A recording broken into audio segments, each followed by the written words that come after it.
On regarde un extrait ou bien le concours de Écricom 2011, endomorphisme de polynôme. Oui, vous pouvez lire l'énoncé. Soit n en entier naturel non nul, on note E qui est égal à Rn de x, espace vectoriel des polynômes à coefficient réel de degré inférieur ou égal à n. Pour tout entier naturel J, on note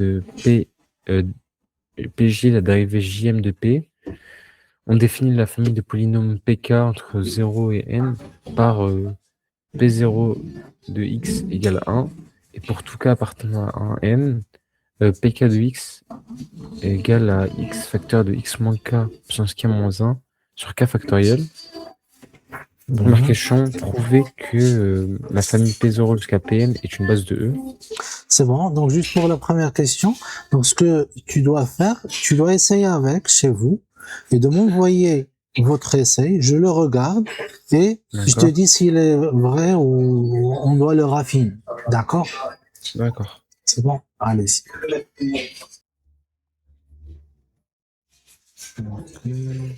Vous avez une famille de 0 à n. Donc, si vous voulez, par exemple, noter la famille, donc tu dois mettre comme ça des parenthèses et là de mettre Rn. Combien on a d'éléments de 0 à n? C'est n plus 1. Oui. Donc n plus 1 éléments. Si tu veux adopter la notation de la famille formée de n plus 1 éléments, tel que Pk donné par cette expression, quel que soit k, appartiennent à une étoile et P0 de x égale à 1. Donc B est noté comme ça.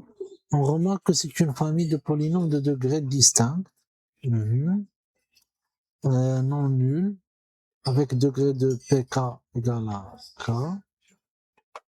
Donc c'est une famille libre. Oui, de degrés, on peut remplacer distinct par échelonné. Et une famille de polynômes de degrés échelonnés. Échelonnés, c'est-à-dire ils sont distincts. S'ils sont distincts, je peux les ordonner. D'accord? Je réarrange les polynômes de telle sorte à ce que leur degré soit le degré, par exemple, de SK est inférieur strictement au degré de SK plus 1. D'accord? Oui. Voilà, c'est ça la signification de degré échelonné. Donc là, de degré distinct ou de degré échelonné, on peut former à partir de lui une famille de polynômes, mais déjà ils sont de degré échelonné. Comme vous voyez, P0 de degré 0, P1 de degré 1, P2 de degré 2, ainsi de suite. Donc de degré échelonné. C'est bon? Non nul, donc avec degré de pk égale à 4, déjà tu as signalé ça. Donc c'est une famille libre. De plus, son cardinal, c'est exactement la dimension. Donc c'est une base de... Parfait, c'est juste. Ok. On passe maintenant à la question de 2A. Montrer que pk prime de x plus 1 égale à pk moins 1 de x. Allez-y.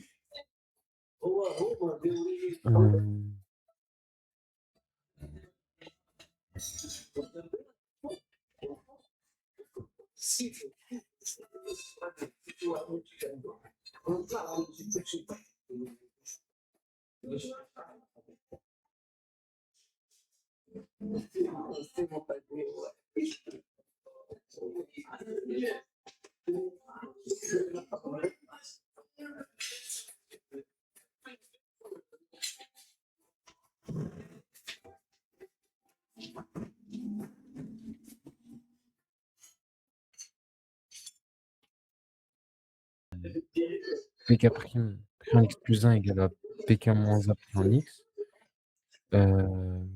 Donc on initialise.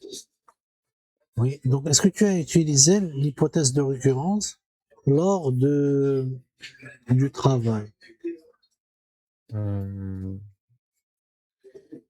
C'est ça la C'est-à-dire, question. si tu n'as pas utilisé l'hypothèse de récurrence, ça, donc ça euh, n'est n'est pas n'est pas n'est pas légitime d'utiliser la récurrence. Donc on l'utilise Que si dans on en a vraiment besoin. Ouais, voilà c'est vrai que Mhm. lorsqu'on aura besoin de l'hypothèse de récurrence. Donc je regarde avec vous est-ce qu'on aura besoin de ça. Alors P, Bah, j'ai pas utilisé. ben pas de Non, récurrence. non, bah sinon juste on dérive le polynôme Ok, pris en donc x. d'accord. Donc vous avez déjà PK.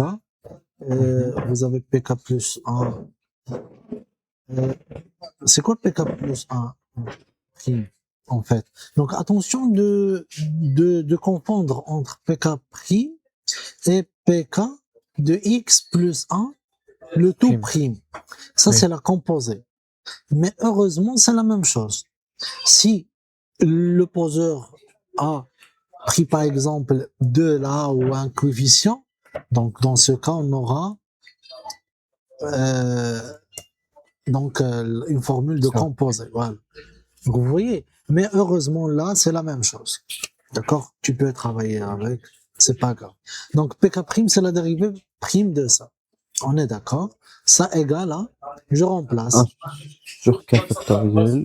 Donc c'est x plus 1, facteur de x plus 1 moins k, k moins 1, le tout prime. Le factoriel va sortir à l'extérieur. Et donc, on aura égal. Donc, je dérive ça. Mhm. Mhm. Ça fait x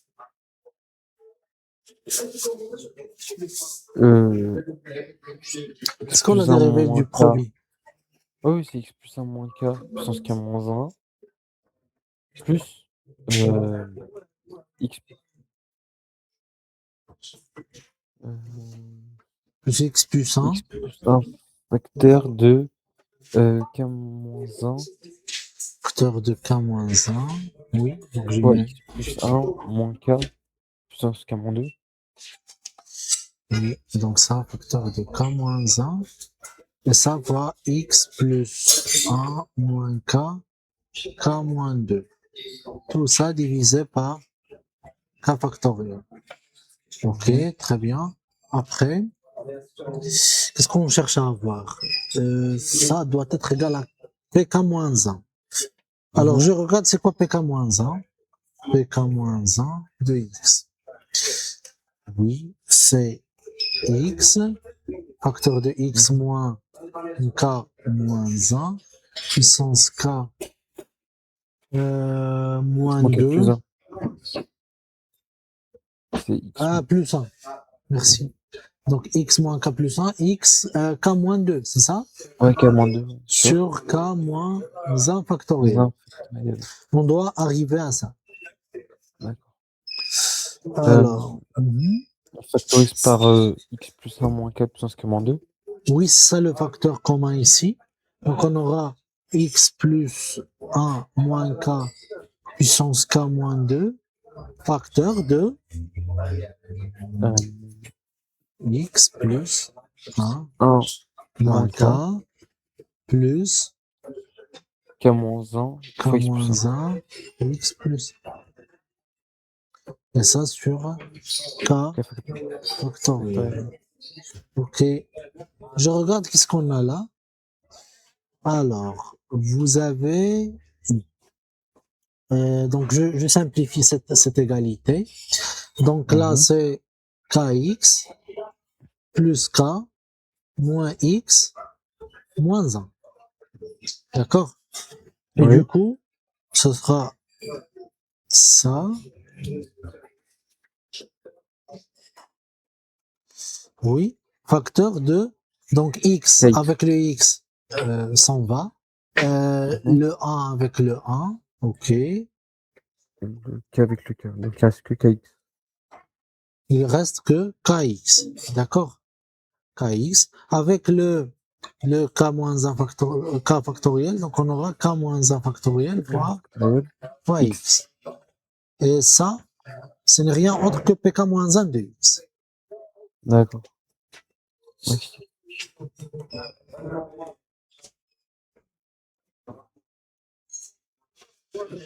C'est bon, parfait.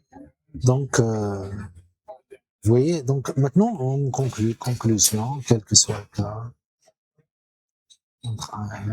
On n'a pas utilisé l'hypothèse de récurrence. Donc, lorsque tu vois le cas, la question qui se pose, oui, est-ce que je peux faire la récurrence et qui va te répondre à cette question, c'est est-ce que j'aurais besoin d'utiliser l'hypothèse de récurrence? Si la réponse est oui, donc je dois aborder la récurrence, sinon je travaille d'une manière dire.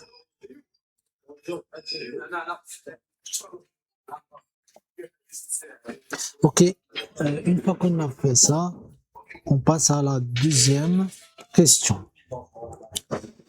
Alors, une nouvelle page. Ok, donc là, vous avez 2B. Qu'est-ce qu'il nous demande dedans dans cette question? Pour x réel et q entier, on définit la suite m avec m plus grand que 0 par um égale à p dérivé m fois plus en x plus m. Voilà. Montrer que cette suite est constante et égale à u0 qui est égal à pq de x. Ok, donc là, ce que j'ai remarqué dans votre essai, c'est que vous écrivez les hypothèses de l'énoncé. Ça, ce n'est pas bon parce que dans un concours, vous devez attaquer directement la correction, d'accord? Aborder la correction et voilà. Parce que déjà, on est les copies devant nous et on regarde les copies et l'énoncé, d'accord? D'accord. Ouais. En alternance. Donc, ce n'est pas une bonne idée de réécrire l'énoncé. Donc, tu peux faire ça chez vous dans le brouillon, ça passe, ok. Mais dans la feuille de rédaction, donc, on n'a pas besoin de faire ça. D'accord. Alors, pour montrer que la suite suivante est une constante, qu'est-ce que je dois faire? Montrer que um plus 1 égale à UM, très bien. m. Donc, soit M, un entier, et je calcule UM plus 1. Alors, c'est quoi UM plus 1?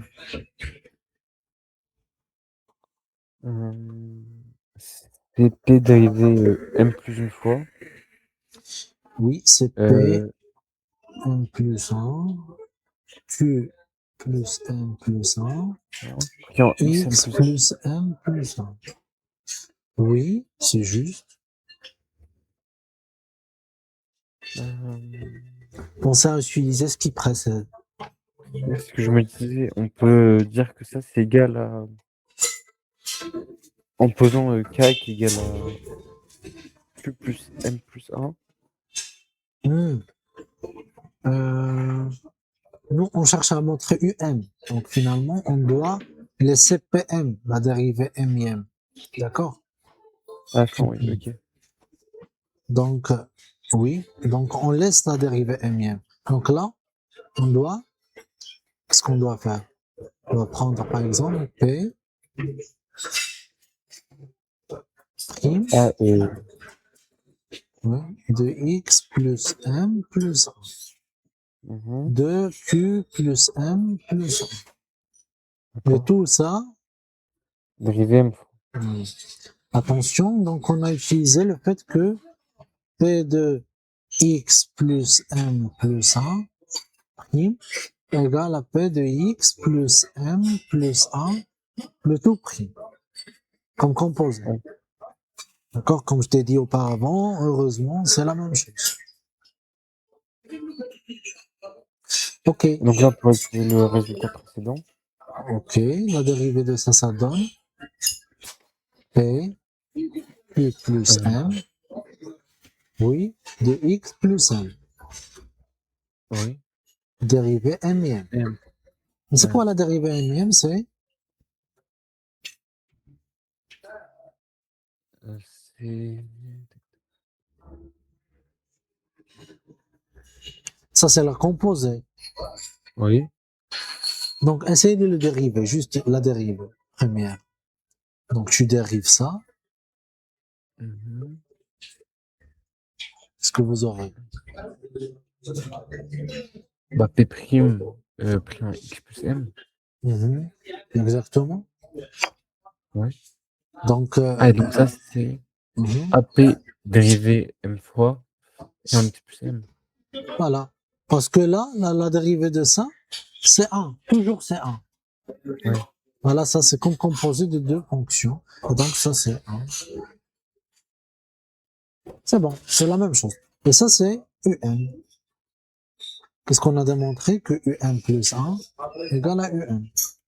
Et ça, quel que soit m, appartient à n. D'où un est une suite constante. Et constante.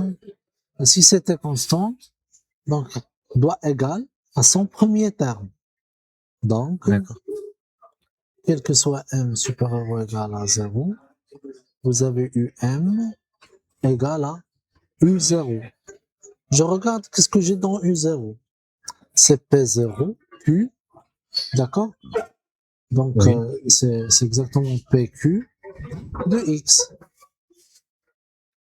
C'est tout, Ouais. d'accord? Par définition, de là à là, par définition de u0. Ok, c'est bon. Donc, on a répondu à la question suivante.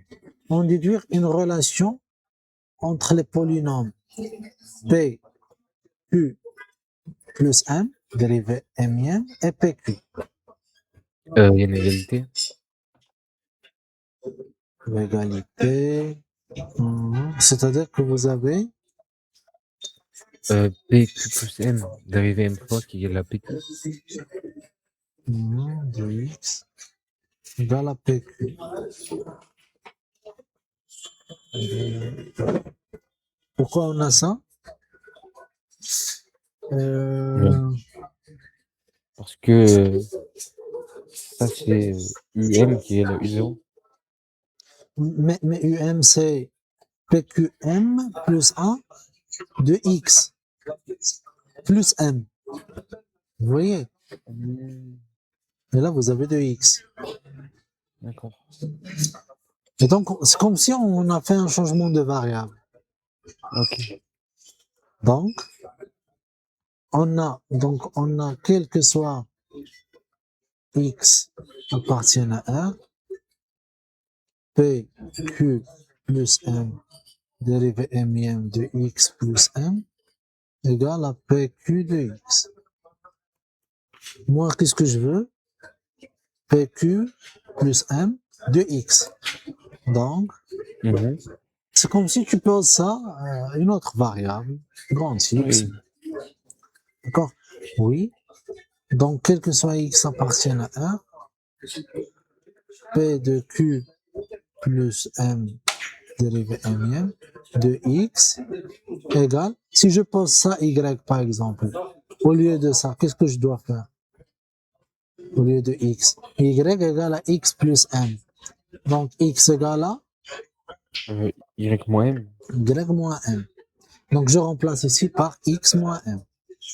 Donc là c'est p q de x moins. C'est tout. C'est ça la relation que l'on veut entre ces polynômes. Ok, donc, donc maintenant, euh,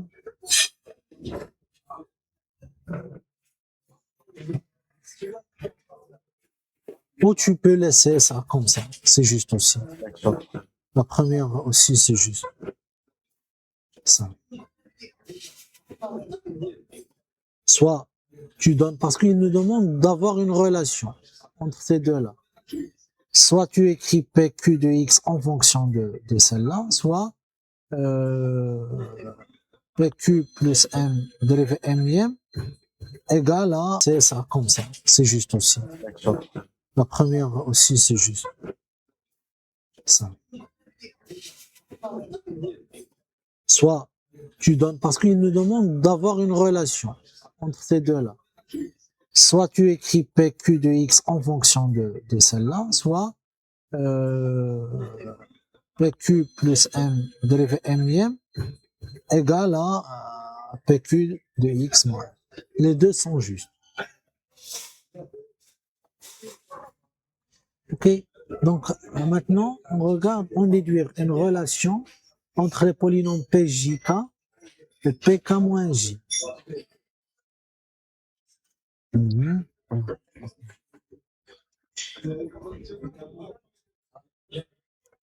PJK. On doit investir dans ces relations-là. Mhm. On fait, comme vous avez dit, un changement de variable. Changement d'indice, par exemple, PJK de X égale. Alors, qu'est-ce qu'on a auparavant? On a dit juste avant que PQ plus M dérivé M fois, c'est égal à PQ. Ben, c'est comme Si on remarque, Q plus M égale à K. D'accord? voilà, Et au lieu de J, vous prenez M. voilà. Ok, ça donne P. Donc c'est PK dérivé J fois, c'est égal à donc donc ça donne, c'est pas PQ, ouais, PK, donc, ça fait M moins, K moins M. Après, on a Q qui est égal à K moins M. PK de J de X plus M. Mais nous, M c'est le J. D'accord? D'accord. Donc on a donc PKJ de X plus J égale à partir de là PQ, c'est quoi Q?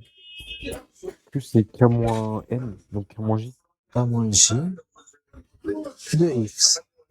Tout simplement. D'accord. Donc on a fait ça via changement d'indice. D'accord. Ok, maintenant on déduire une relation. C'est bon, on a fait ça.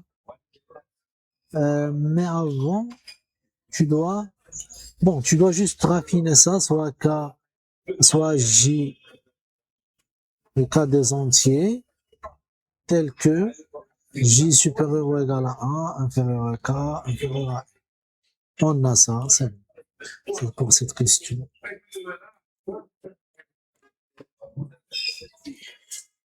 Ok, on passe maintenant à une autre question. Juste dans le changement d'indice, si je dois en refaire un autre, par exemple, là j'ai pas bien compris pourquoi on passe de X plus J à X. C'est juste ça. Ah oui, de là. Ouais. On a utilisé cette phrase en rouge. Ouais, on a utilisé cette relation, c'est tout. Il n'y a pas de autre chose. Oui, donc là, PK de J de X plus J, si j'utilise cette formule, au lieu de M, tu remplaces par J. Au lieu de Q plus M, tu remplaces par K. Alors, que devient la relation? C'est P de X K moins J. de K moins J. D'accord? Parce que là, tu as remplacé Q par K moins J, tout simplement. C'est ce qu'on a fait. Oui? C'est quoi la question? Moi, j'avais juste pas vu que on passait de X plus M à X. C'est tout. Ah oui. Donc, parce que c'est dû à la relation que vous avez. Tu peux passer de X plus M à X. Sinon, tu peux utiliser celle-là. Vous avez le choix. D'accord. De son choix. C'est clair pour ça? Oui. Ok. On passe à la troisième question. Oui. Soit P appartiennent à E, justifier l'existence de n plus 1 uplay à 0 jusqu'à an tel que P égale à cette expression. Attends.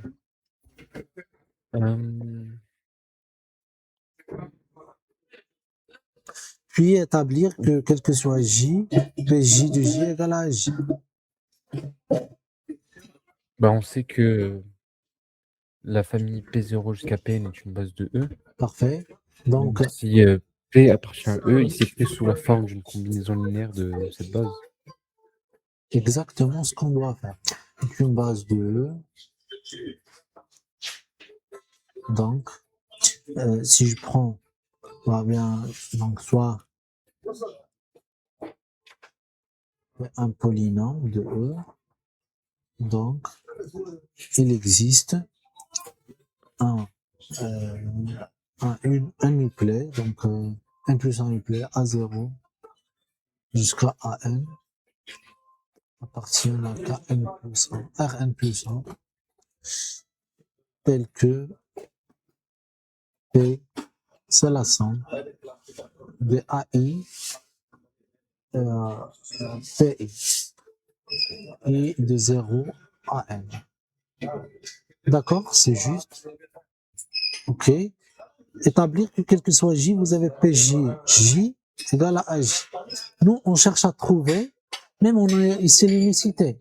C'est pas juste l'existence, c'est aussi l'unicité. Donc, on veut établir l'expression de AI.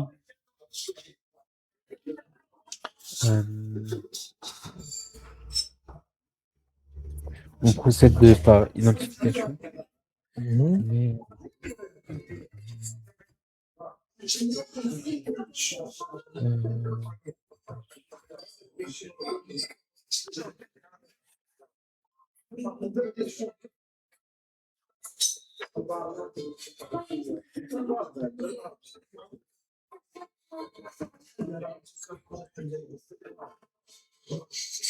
Est-ce qu'on a déjà une relation entre, voilà, on a déjà une relation entre les éléments. Oui.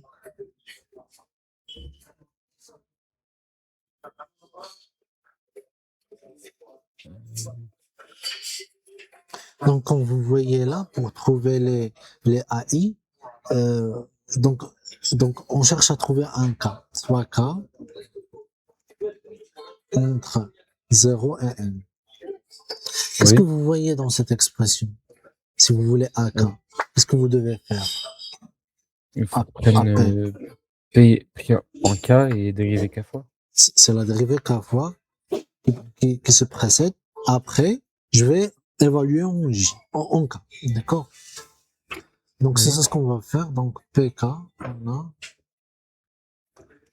PK égale à la somme de AI, PI, dérivé KI. 0 à 1. OK. Mais c'est quoi la dérivée PI de K? PI de K, à partir de là. PI de K.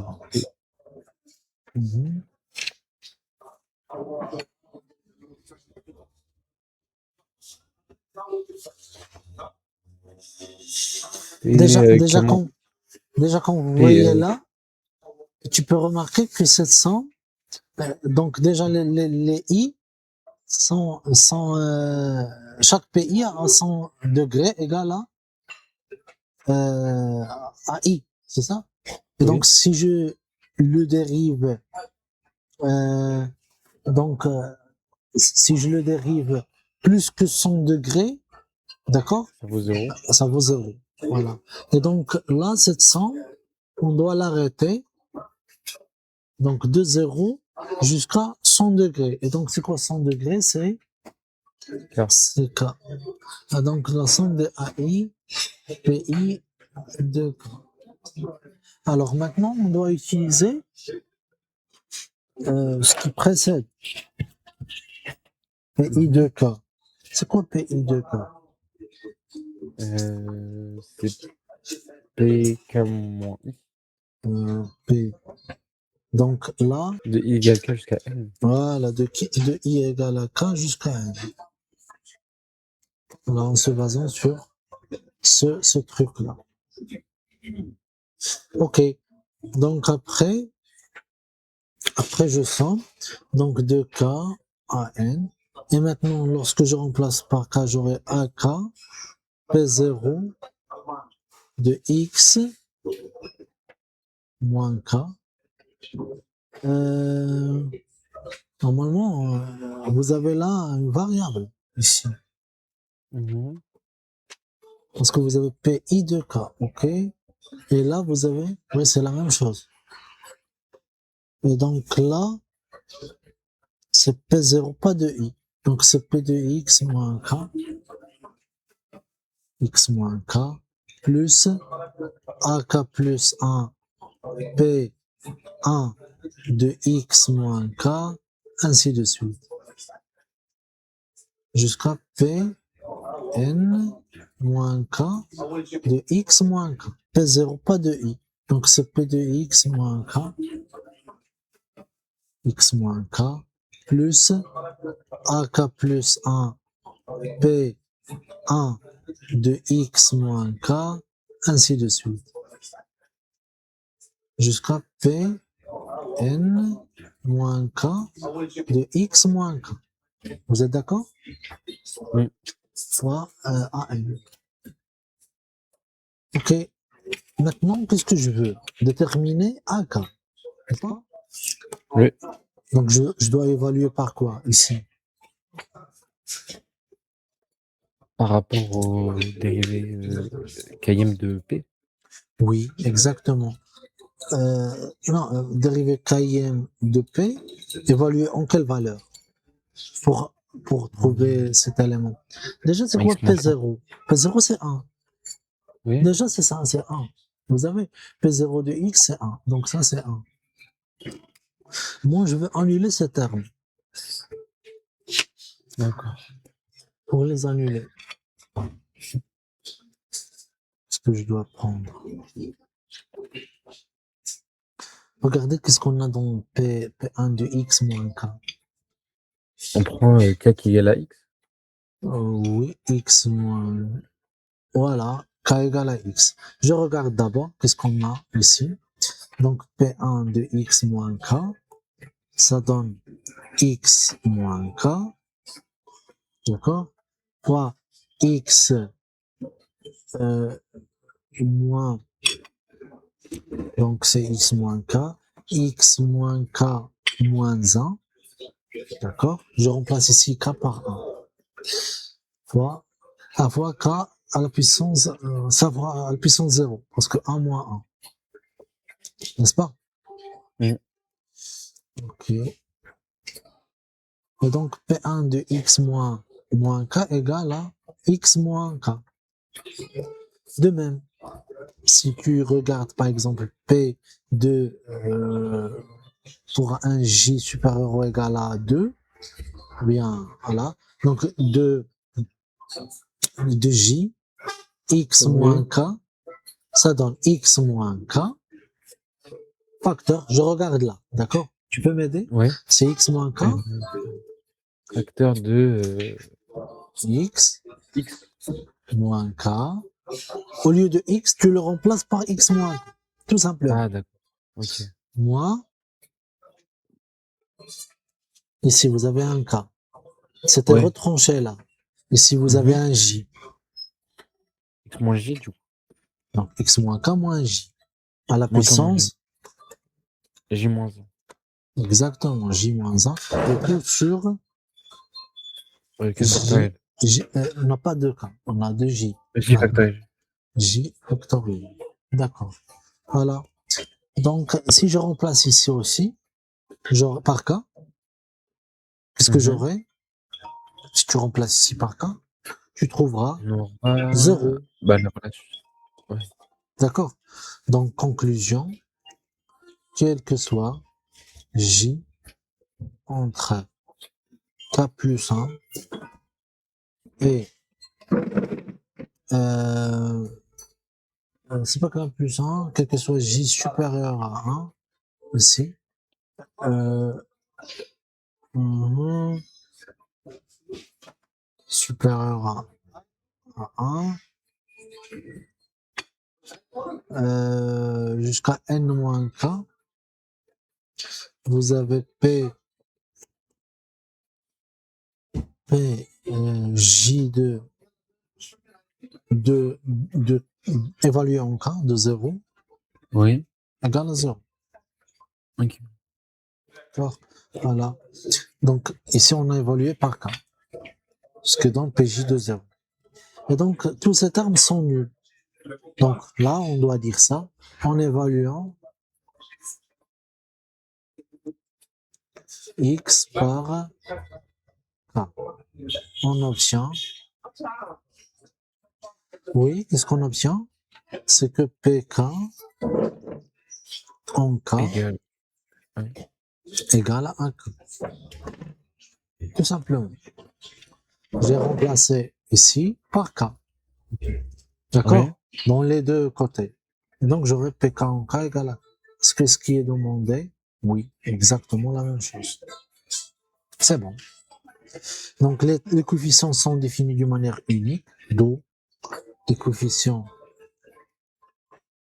sont exactement le coefficient demandé. Les coefficients AK sont définis de manière unique, donc quel que soit pas entre entre 0 et n, parce que je regarde là, où j'ai fixé déjà le cas, j'aurai AK égale à PK,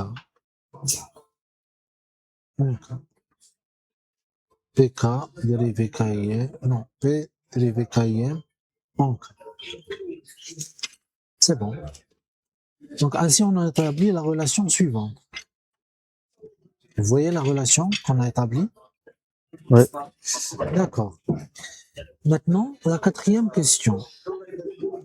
On considère maintenant l'application U définie par ça.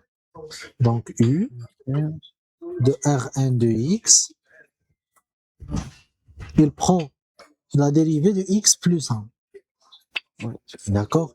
Donc, oui, aussi, ça tombe dans Rn de x,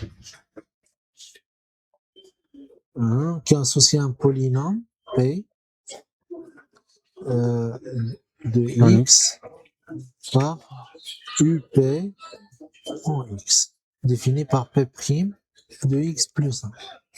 D'accord? Oui, montrer que U est un endomorphisme de E. Allez-y, tu peux m'aider?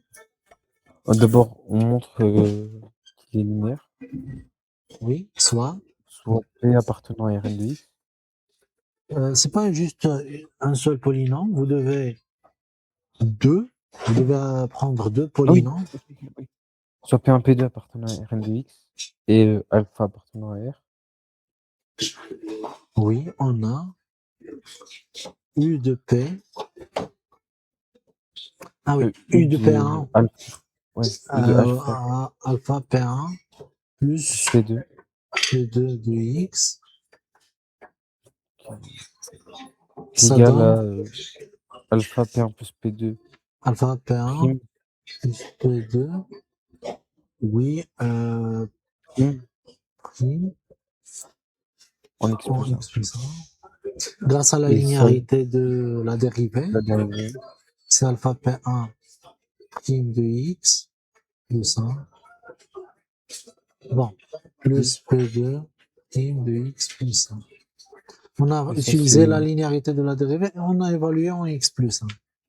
Ouais. Et donc ça, c'est alpha u P1 de x plus u De P2 P2. de x. D'où u est un endomorphisme. Appartient à L de Rn de x. Ok. Comment vous avez justifié qu'il va dans Rn de x? Là, donc, si tu prends un polynôme, tu le décales. En fait, elle tombe dans Rn-1 de x. Regardez pourquoi. Parce que si tu prends par exemple un polynôme P, De degré n? oui, de degré inférieur normalement ou égal à n, si P appartient à Rn de x, d'accord? Tel que, tel que degré, tel que le degré de P, euh, donc égal à K, qui appartiennent à N avec K inférieur ou égal à N. On a, c'est quoi le degré de P de X plus 1? C'est 4 toujours. C'est K toujours. Voilà. Alors, c'est quoi le degré de sa dérivée de P de X plus 1 prime K-1. K moins 1, qui est égal à aussi le degré de PK de X plus 1 prime. C'est le dérivé de la composée, qui est égal à K moins 1. D'accord? Et qui est inférieur ou égal à N moins 1. D'accord? D'accord. Voilà. Donc, vous devez déjà se débarrasser des cas triviaux.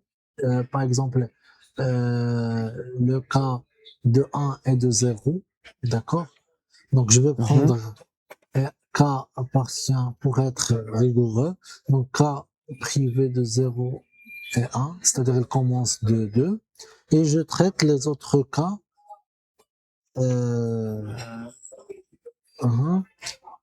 Est-ce que je dois se débarrasser aussi du cas de 1? De cas de 1. Mais c'est pas grave. Le cas de 1. Donc je dois se débarrasser des cas le cas de 0, le degré de 0. C'est un polynôme constant. Donc je dois se débarrasser des cas le cas de 0, le degré de 0. C'est un polynôme constant. Regardons qu'est-ce que l'on a dans le cas où. Qu'est-ce que vous avez maintenant? Le cas où P est une constante. Si il existe une constante appartient à R telle que P égale à cette constante-là, donc P de X, voilà, plus 1, c'est exactement cette constante. Ça ne change rien. D'où sa dérivée, P de X plus 1 prime, égale à la dérivée du tout, qui est égale à la dérivée de la constante, donc c'est 0. Voilà. Et aussi, elle appartient à Rn de x. D'accord? Voilà. C'est bon. Donc, on a prouvé que, et même appartient à Rn moins 1. D'accord? Et donc, ce qu'on a prouvé maintenant, c'est que pour n'importe quel polynôme dans Rn de x, vous avez eu de Rn de x inclus dans Rn-1 de x. D'accord. C'est bon. Voilà. Donc Oui, mais on n'a pas besoin de justifier tout ça, juste une phrase, ça suffit. Voilà. Enfin, sur la fin, voilà. Donc ça inclut dans Rn de x, ce qui prouve la stabilité. Ça, elle est stable. Voilà. Donc tu peux prendre donc juste ça. Je crois que c'est largement suffisant. Notons que U de Rn inclus dans Rn-1 de x qui est inclus dans Rn de x. Et voilà, sans trop détailler cet état. C'est bon, le plus important, c'est de bien travailler la linéarité. Alors, on passe maintenant à la question 5. Il nous demande d'écrire la matrice A de l'endomorphisme U dans la base P0 jusqu'à Pn. Mhm.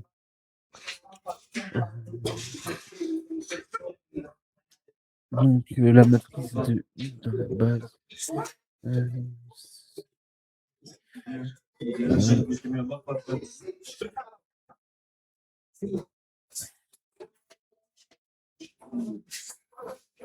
Donc, faut qu'on calcule, Hein, U de P0, U de P1 jusqu'à U de Pn. très bien. Donc là, on doit écrire U de P0, U de P1, U de P2, ainsi de suite jusqu'à U de Pn. Mhm. Et on doit les représenter dans P0, P1, P2 jusqu'à Pn. Mhm. C'est quoi U de P0? Ça vaut 0. Très bien. Donc c'est nul. Oui. Et pour la suite, on a fait dans la question de A, on a montré que la dérivée du polynôme pk pris en x plus 1, c'est égal à pk moins 1 de x. Ok. Donc, Donc UP1, c'est dans la question de A, donc c'est P0 de x. ouais. Donc UP1, c'est c'est P0 de x. Mhm. C'est ça? Ouais. Donc, il y a un 1, là, c'est juste Voilà. 1, 1, 0, 0. Très bien. On en UP2, déduit la même UP2. chose de UP2 jusqu'à UPN. Donc UP2, c'est P1. Mhm. C'est P1, donc c'est 0, 1, 0, 0. Et jusqu'à UPN, c'est Pn moins 1. Donc on continue comme ça, de 1. Si vous avez des 0, voilà. Et sur la diagonale, vous avez que des 0. Oui. Ok, c'est bon.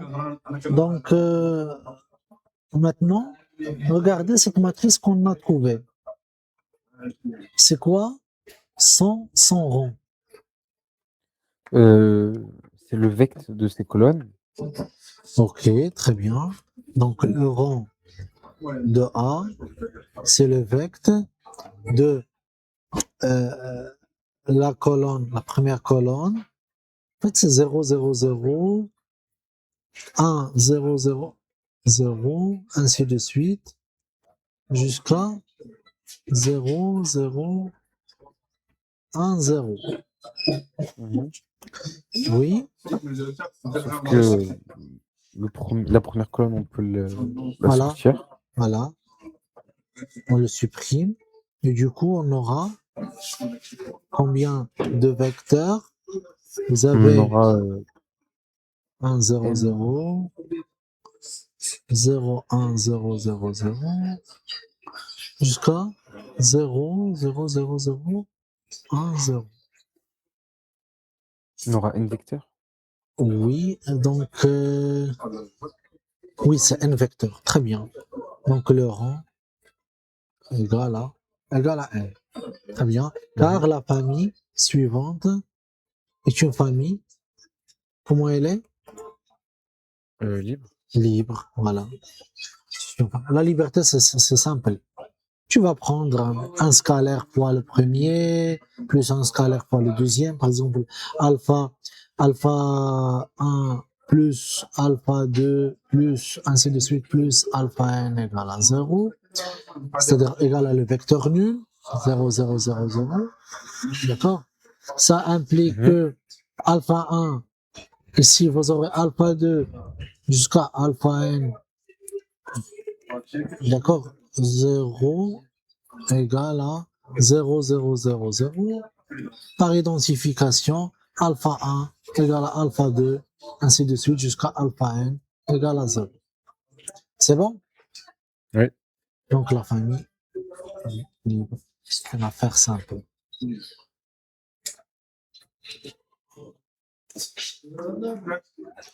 Donc, bon. Donc le rang égal à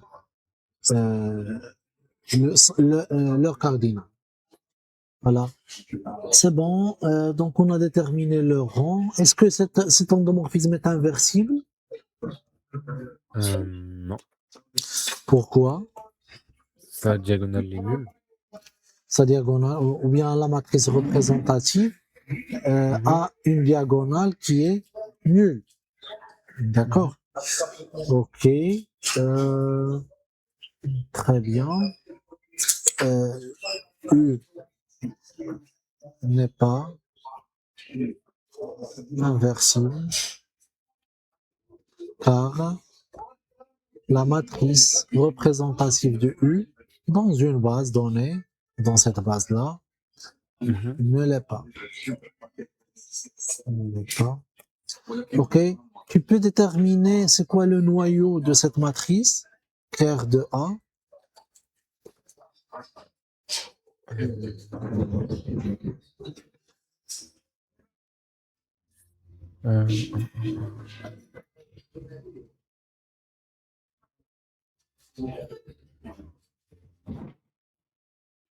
Oui. Donc c'est l'ensemble des.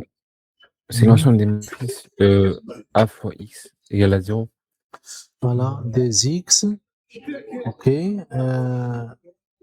appartiennent à Mn plus 1, 2, R, tel que AX égale à 0. C'est juste que je pensais à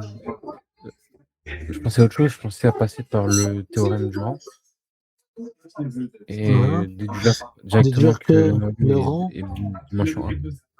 oui, c'est de dimension 1, oui. Donc d'après le théorème du rang,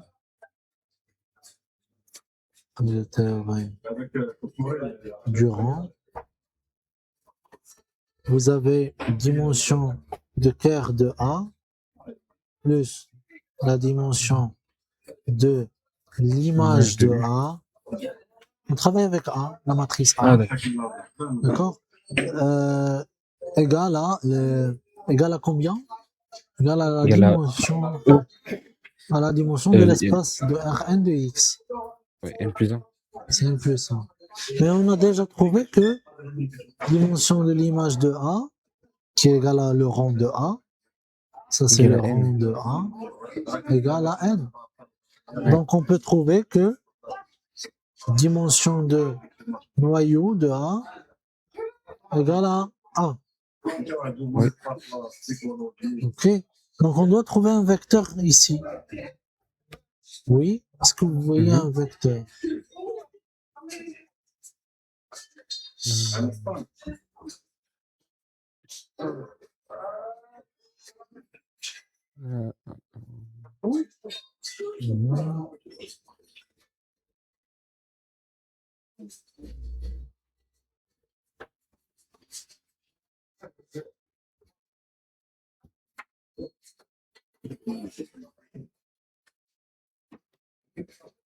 Tel que AX égale à 0. Ouais, je cherche.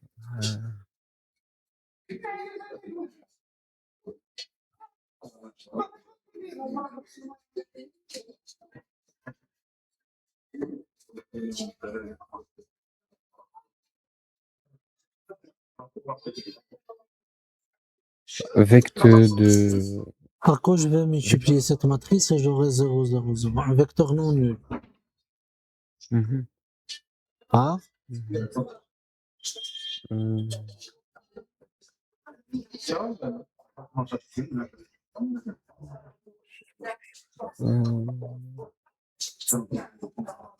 Vecteur du vide, mais ça marche pas. Enfin, vecteur. On a dit non nul. Donc,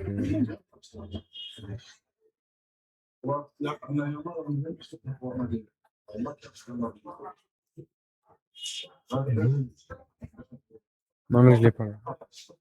Ouais, donc, je dois multiplier par un vecteur de telle sorte à avoir la nullité de ça.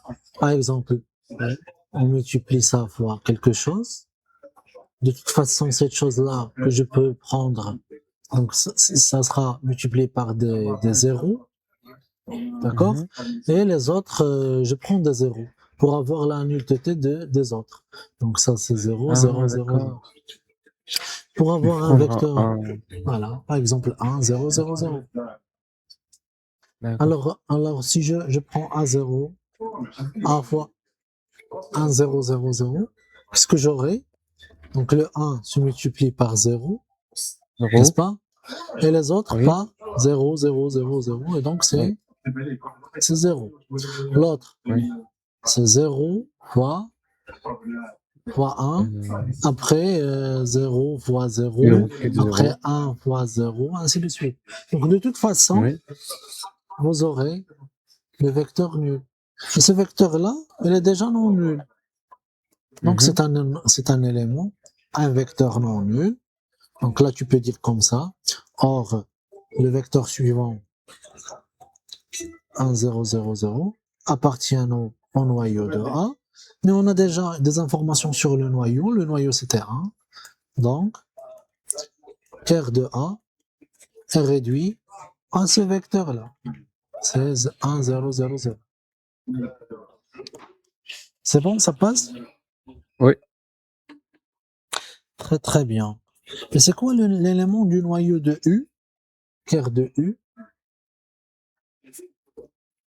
Bah, c'est du coup, dans sa base, la base canonique de U, C'est c'est. l'ensemble des P, des polynômes maintenant, parce que les choses Mhm. se changent, les données se changent, parce que là, on a travaillé avec les matrices, et maintenant, Oui. on travaille avec les éléments de E, Oui. tels que UP égale à 0. On a déjà des informations. À partir du théorème du rang, je peux avoir le rang de U. J'ai déjà le rang. On peut tirer le rang de U, n'est-ce pas? Oui. Mhm. C'est quoi son rang? C'est N. Voilà. Le rang de U, c'est le rang de A. C'est la même chose. Le Oui. rang de U. Or, le rang de U, c'est le rang de A. D'accord? Mhm. Voilà. Le rang de A, c'est N. Donc,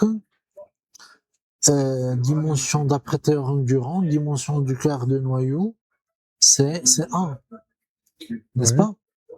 Donc Je ça, c'est dois, le polynôme. voilà, je dois trouver un polynôme dedans. Mhm. Non nul. Plus important qu'elle soit non nulle.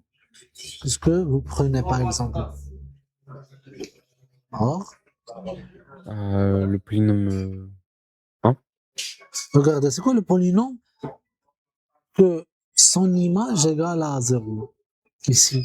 Tout elle est affiché devant vous.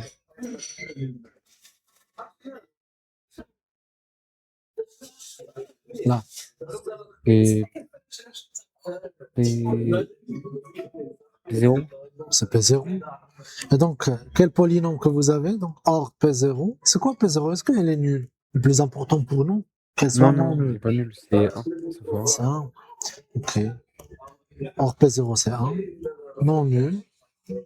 D'accord? Et appartient au noyau. Appartient au cœur de U. Donc, cœur de U égale à vecteur de P0. Tout simplement.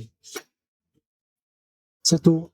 Donc, on a trouvé le rang, le noyau, le noyau dans le cas matriciel, le rang et tout. C'est bon pour aujourd'hui. Merci pour votre Voilà. attention. Merci beaucoup. Vous avez aussi des exercices là, si tu veux, par exemple, s'exercer. Ils sont avec la correction, tout D'accord. corrigé. Je peux Pour, avoir ce fichier juste? bien Je l'ai sûr, pas. Je l'ai pas. Merci. je vais l'insérer tout de suite dans le site si vous voulez. Sinon, je peux t'envoyer ça directement sur WhatsApp. C'est comme vous D'accord, voulez. comme vous voulez. Ok. C'est bon. Donc, j'espère à vous une très belle journée et à la prochaine. Merci Au beaucoup. revoir. Vous aussi. Salam.